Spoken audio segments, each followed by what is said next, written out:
Welcome to మెట్రోపల్స్. నేను Gracie. ముందుగా headlines చూద్దాం. ఈ ఏడాది చివరికల్లా హాస్పిటళ్లను ప్రారంభించాలి. ఆర్ఎండ్బి సమక్షంలో మంత్రి రాజనరసింహ ఆదేశం.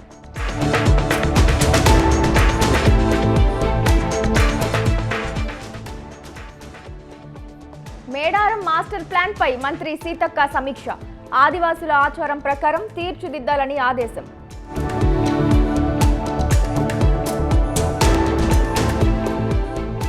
ఉద్యోగులపై దృష్టి సారించిన జీహెచ్ఎంసీ కమిషనర్. క్షేత్రస్థాయి పనుల్లో వేగం పెంచాలన్న ఆర్వి కర్ణన్.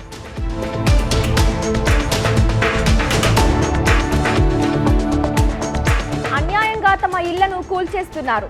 హైడ్రాపై నిరసన వ్యక్తం చేసిన శేరలింగంపల్లి స్థానికులు.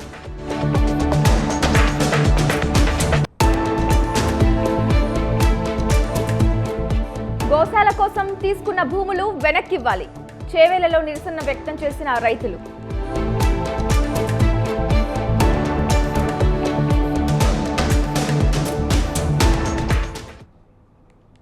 గ్రామాల్లో రెవెన్యూ వ్యవస్థను బలోపేతం చేయాలన్న లక్ష్యంతో ప్రతి రెవెన్యూ గ్రామానికి ఒక గ్రామ పరిపాలనా అధికారిని నియమిస్తున్నామని మంత్రి పొంగులేటి శ్రీనివాసరెడ్డి తెలిపారు.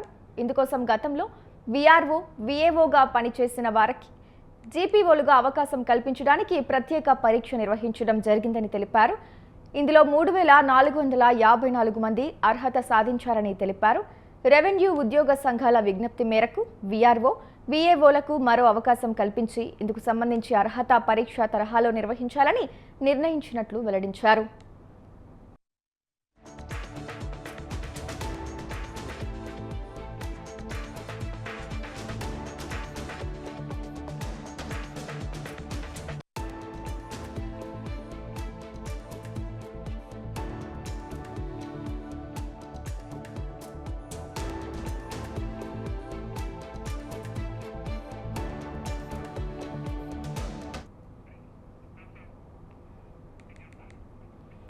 Sanath Nagar, Alwal, Kothapeta TIMS hospitals, Warangal multi super speciality hospital నిర్మాణ పనులపై ఆరోగ్య శాఖ మంత్రి దామోదర రాజనరసింహ సమీక్ష చేశారు. ఈ సమీక్షలో ఆరోగ్య శాఖ, ఆర్ఎండ్బి శాఖల ఉన్నతాధికారులు పాల్గొన్నారు. ఈ ఏడాది చివరికల్లా హాస్పిటళ్లను ప్రారంభించాలని సీఎం రేవంత్ రెడ్డి సూచించిన నేపథ్యంలో పనుల పురోగతిపై మంత్రి సమీక్షించారు. హాస్పిటళ్ల సివిల్ వర్క్స్, ఎక్విప్మెంట్, డాక్టర్లు, సిబ్బంది నియామకం తదితర అంశాలపై అధికారులకు మంత్రి దిశానిర్దేశం చేశారు.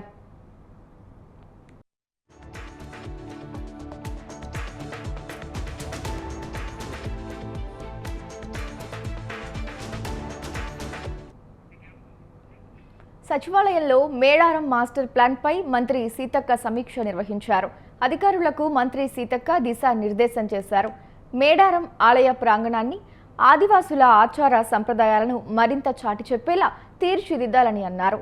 మేడారం సమ్మక్క సారాళమ్మ జాతర పూజారుల సలహా సూచనలతో అభివృద్ధి కార్యక్రమాలను చేపట్టాలన్నారు.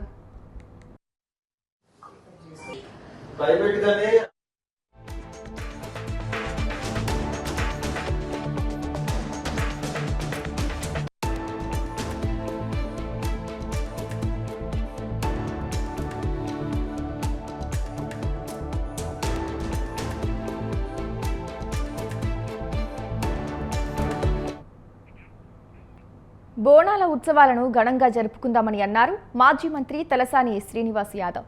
సికింద్రాబాద్లోని మహంకాళి ఆలయంలో 268 దేవాలయాలకు బోనాల ఉత్సవాల చెక్కులను పంపిణీ చేశారు. మన బోనాలకు ప్రపంచ వ్యాప్త గుర్తింపు ఉందని, సంస్కృతి సాంప్రదాయాలకు పెంపొందించే విధంగా బోనాలు ఏర్పాటు చేశామని తెలిపారు.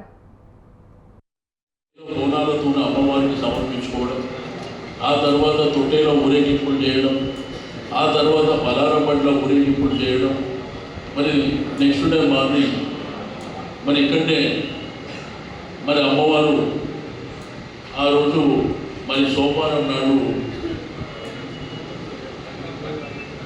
రంగం కార్యక్రమంలో భవిష్యవాణి చెప్పేటువంటి కార్యక్రమం.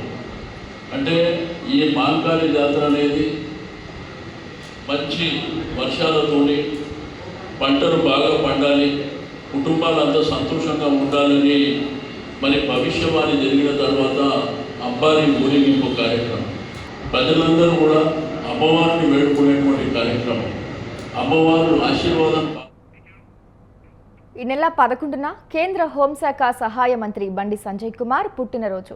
ఈ సందర్భాన్ని పురస్కరించుకుని కరీంనగర్ పార్లమెంటు నియోజకవర్గ పరిధిలో ప్రభుత్వ పాఠశాలలు, రెసిడెన్షియల్ స్కూళ్లలో చదివే 10th క్లాస్ విద్యార్థులతో పాటు భారీ ఎత్తున సైకిళ్లను పంపిణీ చేయనున్నారు. తన పార్లమెంటు పరిధిలోని జిల్లాల్లో కరీంనగర్ జిల్లాలో 10వ తరగతి చదువుకునే బాలబాలికలు 3096 మంది ఉన్నారు. రాజన్న సిరిసిల్లలో 3841, జగిత్యాలలో 1137, సిద్దిపేటలో 783, హన్మకొండ జిల్లాలో 491 మంది వెరసి 9348 మంది బాలబాలికలు 10th క్లాస్ అభ్యసిస్తున్నారు. ఇక సైకిళ్ల ఖర్చు వివరాలకొస్తే ఒక్కో సైకిల్ను 4000 రూపాయల చొప్పున కొనుగోలు చేస్తున్నారు.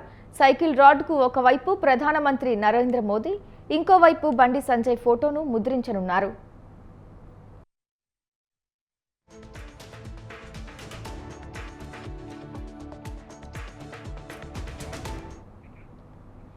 లక్కీ షా బంజారా చరిత్రపై పరిశోధన చేయాల్సిన అవసరం ఉందని మాజీ ఎంపీ రవీంద్ర నాయక్ అన్నారు. గిరిజన శక్తి భారత్ గోర్ బంజారా సేవా సమితి ఆధ్వర్యంలో బషీర్ బాగ్ ప్రెస్ క్లబ్లో బంజారా మహావీరుడు చక్రవర్తి లక్కీ షా బంజారా 445వ జయంతి కార్యక్రమాన్ని నిర్వహించారు.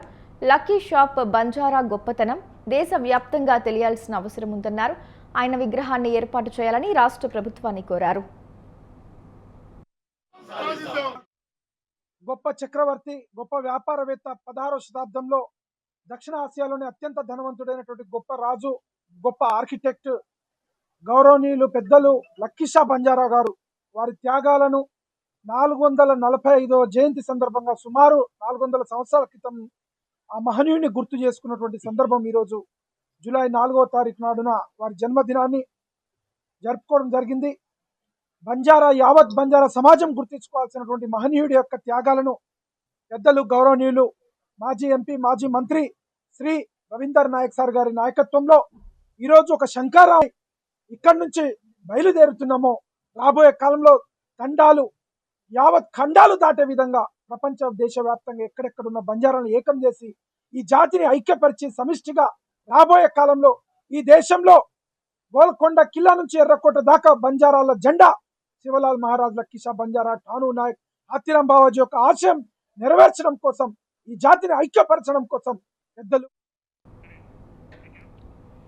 గ్రేటర్ హైదరాబాద్ మున్సిపాలిటీ కార్పొరేషన్ జీహెచ్ఎంసీలో పాలనపై పట్టు సాధించే ప్రయత్నం చేస్తున్నారు కమిషనర్ ఆర్వి కర్ణన్.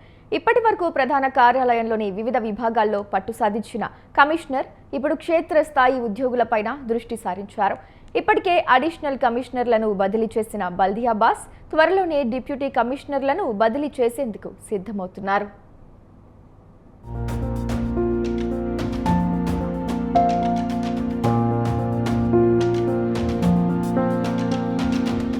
బదిలీల్లో పనితీరే ప్రామాణికంగా తీసుకోవడంతో పాటు పైరవీలకు చెక్ పెట్టాలని భావిస్తున్నారు జీహెచ్ఎంసీ కమిషనర్ కర్ణన్.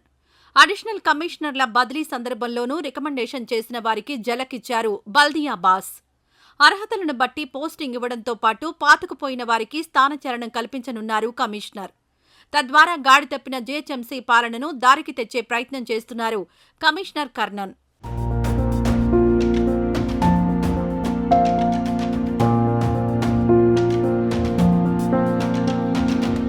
జీహెచ్ఎంసీకి బదిలీపై వస్తున్న అధికారులు నేరుగా పోస్టింగ్లు తీసుకుని వస్తూ ఉండడం కొత్త సమస్యలకు కారణమవుతోంది. ఈ నేపథ్యంలో గతంలో మాదిరిగానే కేవలం జీహెచ్ఎంసీకి బదిలీ అని మాత్రమే ఉండేలా చూడాలని కమిషనర్ భావిస్తున్నారు. అప్పుడు జీహెచ్ఎంసీ అవసరాల మేరకు కమిషనర్ తన విచక్షణ మేరకు వారికి పోస్టింగ్లు కేటాయించుకునే అవకాశం ఉంటుంది. ఇక ఇప్పటికే ఇక్కడ పనిచేస్తున్న వారి వాస్తవ హోదా లేదా క్యాడర్లను పరిశీలించనున్నారు కమిషనర్. వారి క్యాడర్ ప్రకారం తగినట్టుగానే పోస్టింగ్లు ఇవ్వాలని భావిస్తున్నారు.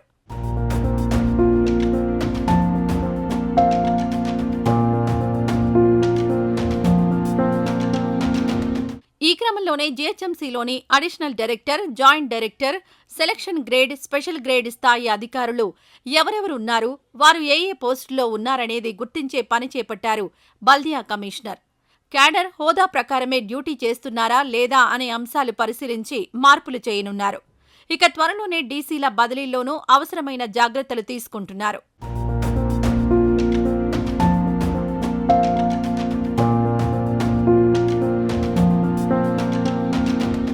ఇప్పటికే జూనియర్ అసిస్టెంట్ నుంచి సీనియర్ అసిస్టెంట్ ప్రమోషన్లు కంప్లీట్ అవ్వగా త్వరలో సీనియర్ అసిస్టెంట్ నుండి సూపరింటెండెంట్, జూనియర్ అసిస్టెంట్ నుండి సీనియర్ అసిస్టెంట్ ప్రమోషన్లు పూర్తి కానున్నాయి. ఈ ప్రమోషన్లు అయిపోయిన వెంటనే వారందరికీ స్థానచలనం కలిగించేలా ప్రణాళికలు చేస్తున్నట్లు తెలుస్తోంది. ఏ విభాగాల్లో ఉన్నవారు ఎలా వ్యవహరిస్తున్నారు, వారిని ఎక్కడికి మార్చాలి అన్న అంశాలపై క్షేత్రస్థాయి నివేదికలు కమిషనర్ తెప్పించుకుంటున్నట్లు సమాచారం. ఇంతకాలం కొంతమంది జూనియర్ అసిస్టెంట్లు, సీనియర్ అసిస్టెంట్లు, సూపరింటెండెంట్లు, మున్సిపల్ అసిస్టెంట్ కమిషనర్లు ఒక సర్కిల్ నుంచి మరొక సర్కిల్కు మాత్రమే ట్రాన్స్ఫర్ అవుతూ అక్కడక్కడే తిరుగుతున్నారన్న ఆరోపణలున్నాయి. నెక్స్ట్ వచ్చే ట్రాన్స్ఫర్లలో అలాంటి వారికి చెక్ పెట్టేలా స్పెషల్ ఫోకస్ పెట్టినట్టు తెలుస్తోంది. సర్వీస్కొచ్చినప్పటి నుండి వారు ఏ సర్కిళ్లలో పనిచేశారు, దీర్ఘకాలం అక్కడ పనిచేయడానికి ఉన్న కారణాలను తెలుసుకొని వారిని మార్చాలని ప్లాన్ చేస్తున్నట్లు టాక్.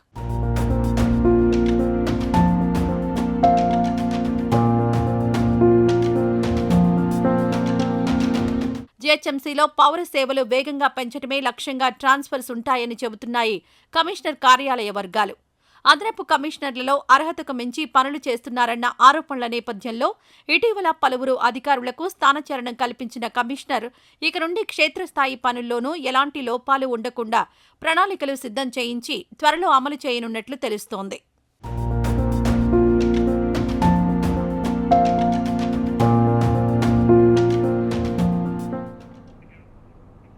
అన్యాయంగా తమ ఇళ్లను కూలుస్తున్నారంటూ హైడ్రాపై స్థానికులు మండిపడ్డారు.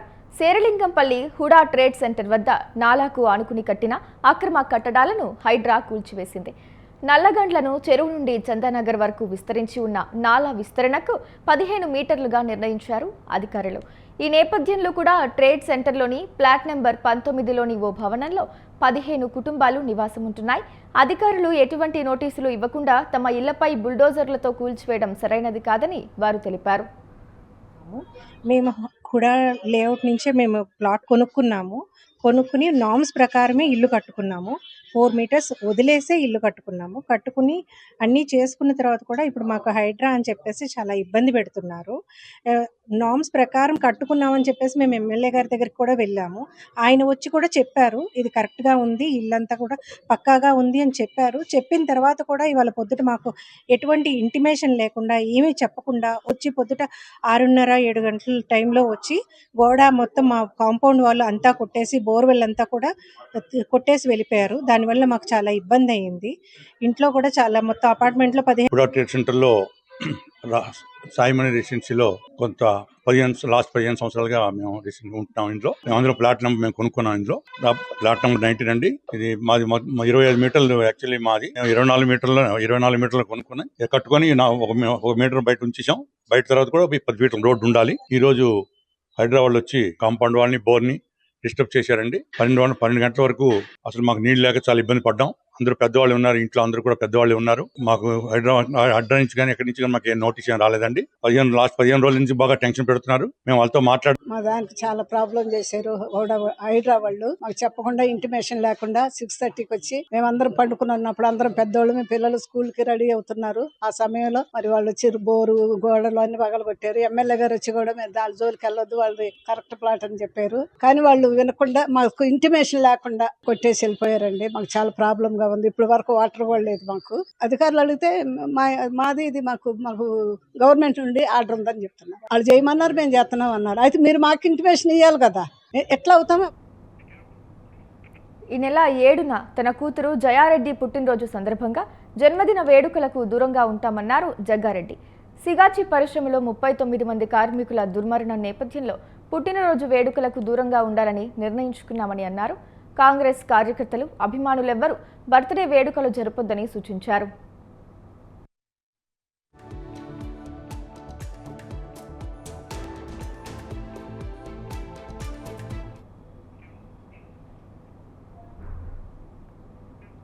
గాంధీ భవన్లో అందుబాటులో ప్రజాప్రతినిధుల కార్యక్రమం జరిగింది. కార్పొరేషన్ చైర్మన్లు అన్వేష్ రెడ్డి, అలేఖ్యా పుంజాల పాల్గొన్నారు. ప్రజల నుంచి వినతులు స్వీకరించి పరిష్కారం కోసం ఆయా శాఖల అధికారులతో కార్పొరేషన్ చైర్మన్లు మాట్లాడారు.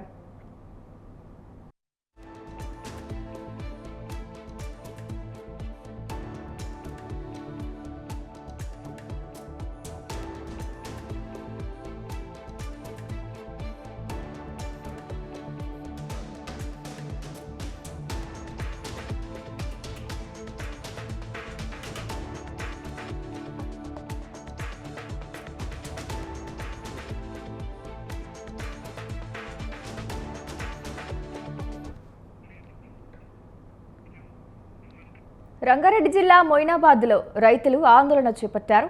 ఎనికేపల్లి గోశాలను ఏర్పాటు చేయడానికి ప్రభుత్వం రైతుల నుంచి భూమి తీసుకోవడం జరిగిందని, తమ భూములను తమకు ఇవ్వాలని డిమాండ్ చేశారు. ఆడియో గారితో కలెక్టర్ గారితో మరి ఎమ్మెల్యే గారితో డిస్కస్ జరిగింది ఏంటంటే, అయ్యా మాకు ఎకరానికి ఒక 1000 గజాలని ఇప్పిండని మేము డిమాండ్ చేసినాము. చేస్తే సరే మరి నేను ఎకరానికి 1000 గజాలు ఇప్పిస్తాను మరి ఎమ్మెల్యే యాదన్న గారు ఆయన లెటర్ పాది మీద టైప్ చేసి కలెక్టర్ గారికి ఇవ్వడం జరిగింది. అయితే ఆ తర్వాత ఏమైందంటే మళ్ళీ మేము 1000 గజాలు ఇవ్వం కానీ మేము 250 ఇస్తామన్నట్టుగా వాళ్ళు చెప్పుకుంటూ వస్తారు. మళ్ళీ ఈరోజు మా తాతలు చనిపోయారు, మా మామూలు చనిపోయారు, మేము ఇంత ఏజ్కి వచ్చినాం. మాకు చదువులు లేకుండా అప్పుడు మా పిల్లలు చదివించుకున్నాం. ఇప్పుడు మా పిల్లలు ఇప్పుడు మా తాను ఏమున్నదంటే మీకు బో పెట్టాలనే, మీకు పట్టభూమి సంపాదించిన మీకు అన్నం పెట్టనీకే ఏమున్నది నీకు మేము పెట్టం పోమని మళ్ళీ ఇంట్లోకెళ్ళి వెళ్ళగొడుతున్నారు. మేము ఏం చేయాలి సార్? అప్పుడు ఏం చేయాలి? అంత భూమి ఇస్తామంటే ఇప్పుడు నాకు 3 కొడుకులు ఉన్నారు. 3 కొడుకులకు ఏం పని చేయాలి? 3 కొడుకులకు తైదరొట్టె మిరపకారం తిని మా తాతలు పట్టిండ్రు భూమి. తైదరొట్టె మిరపకారం తిని భూములు పట్టిండ్రు. మర్రి ముంతాడు అంబలు తాగి మొక్కల మంటి మొద్దులు తీసిండ్రు. రోని కార్తీలా వాన కొడితే భర్త నాగలు కొట్టే పోతే ఎట్ట ఇతను నిరుద్యోగులకు ఉద్యోగాలు ఇస్తామని కన్సల్టెన్సీ లక్షల్లో మోసం చేశారని బాధితుడు రాకేష్ అన్నారు. ఒక ప్రైవేట్ హాస్టల్లో ఉండి ఉద్యోగాన్వేషణలో ఉన్న తమకు దుర్గా ప్రసాద్ అనే వ్యక్తి జేఏ మాస్టర్స్ అనే సాఫ్ట్వేర్ కన్సల్టెన్సీ సంస్థ ద్వారా ఉద్యోగాలు ఇప్పిస్తానని 3,30,000 రూపాయలు తీసుకుని ఒక కేరళ కంపెనీ పేరుతో ఫేక్ ఆఫర్ లెటర్ని ఇచ్చారని వాపోయారు.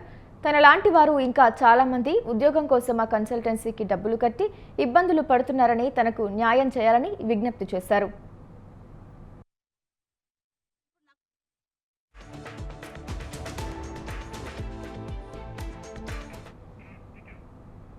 ముప్పై రోజుల్లో నాన్ బెయిలబుల్ కేసులను పరిష్కారం చేస్తామని రాచకొండ పోలీసులు తెలిపారు. రాచకొండ కమిషనరేట్ పరిధిలో 50,249 పీటీ కేసులు ట్రయల్స్ చేశామని చెప్పారు. కోర్టు నుండి నోటీసులు వచ్చినా గైర్హాజరవుతూ ఉండటంతో నాన్ బెయిలబుల్ జారీ అవుతున్నాయని అన్నారు.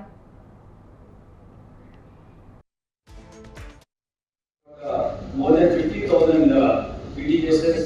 We have got 5,422 tuberculosis tests of area jurisdiction-wise. Then we have 62 lakh population, huge one in the country and maybe in the world also. In the such commission, achieving this task is one of the greatest professional accomplishments by my officers. We will try to go through the process how we could achieve this impedability commission and how our officers are really work hard. And it is not the news which you hear every time. It is not that there will be any responsibility about detection of case. పాసె Mylaram పారిశ్రామిక వాడలో జరిగిన సిగాచి పరిశ్రమ ఘటనను sitting జడ్జితో విచారణ జరపాలంటూ సంగారెడ్డి జిల్లా collector కార్యాలయం ముందు ధర్నా నిర్వహించారు సిపిఎం రాష్ట్ర కార్యవర్గ సభ్యులు చుక్కా రాములు. అధికారులు రెగ్యులర్గా తనిఖీలు చేయకపోవడం వలన సిగాచి పరిశ్రమలో ఇంత పెద్ద ప్రమాదం జరిగిందని, ప్రమాదం జరిగితే ఇక్కడకు ఫైర్ ఇంజన్ వచ్చే సౌకర్యం కూడా సరిగా లేదన్నారు. ఇది పూర్తిగా ప్రభుత్వ వైఫల్యంగానే కనపడుతుందన్నారు.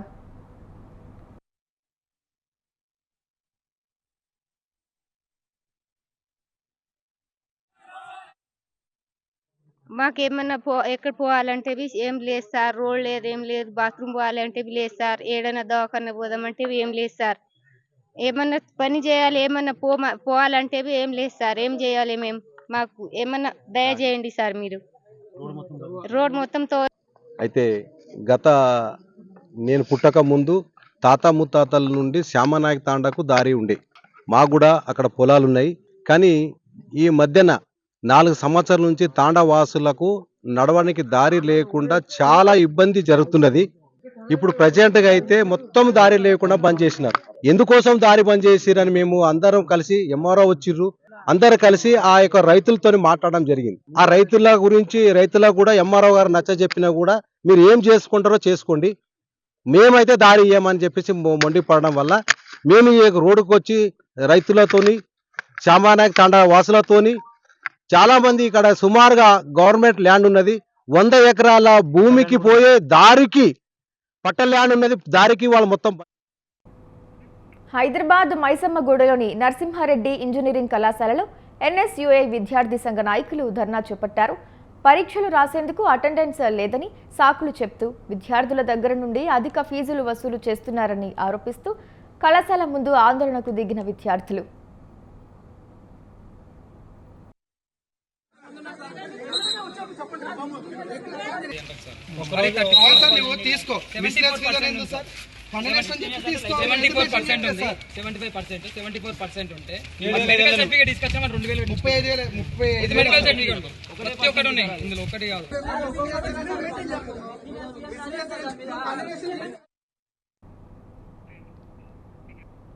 మావోయిస్టు పార్టీ తెలంగాణ రాష్ట్ర నేత దామోదర లొంగిపోతున్నట్లు మీడియా సోషల్ మీడియాలో వస్తున్న ప్రచారంలో ఎలాంటి నిజం లేదని ఆ పార్టీ రాష్ట్ర అధికార ప్రతినిధి జగన్ తెలిపారు. పోలీసులే ఉద్దేశపూర్వకంగా ఈ దుష్ప్రచారం చేస్తున్నారని ఆరోపించారు. ఈ మేరకు ఒక ప్రకటనను విడుదల చేశారు. గతంలో కూడా దామోదర ఎన్కౌంటర్లో చనిపోయారని, పోలీసుల ముందు లొంగిపోతున్నారని అనేకసార్లు దుష్ప్రచారం చేశారని ఆ లేఖలో గుర్తు చేశారు. ఇటీవల మా పార్టీ తెలంగాణ రాష్ట్ర కమిటీ పేరుతో మంత్రి సీతక్కపై వచ్చిన ప్రకటనకు తమ పార్టీకి ఎలాంటి సంబంధం లేదని తెలిపారు. విప్లవ ప్రజలను గందరగోళపరచడానికి తప్పుడు ప్రచారం చేస్తున్నారని ఆ లేఖలో జగన్ తెలిపారు.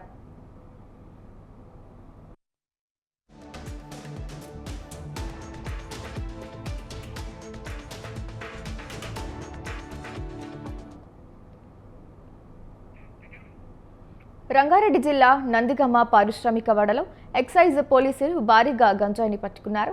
నందిగమ్మ పారిశ్రామిక వాడలో ఒక చిన్న కిరాణా షాప్, హోటల్లో 2.5 కిలోల గంజాయితో పాటు 9 కిలోల గంజాయి చాక్లెట్లను అమ్ముతున్నట్లు తమకు విశ్వసనీయ సమాచారం వచ్చినట్లు ఎక్సైజ్ డిపిఓ ఉజ్వల తెలిపారు.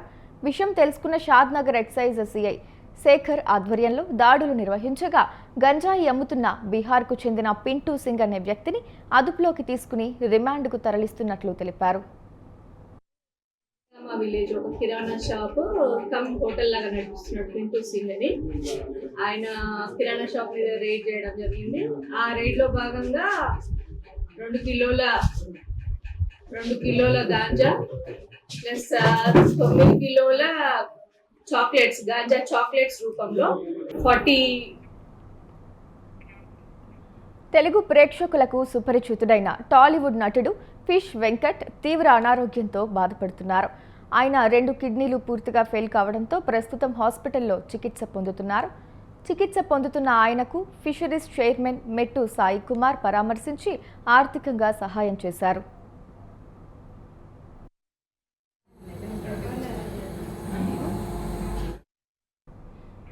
ఇది ఇవాల్టి మెట్రో పల్స్. చూస్తూనే ఉండండి స్వతంత్ర.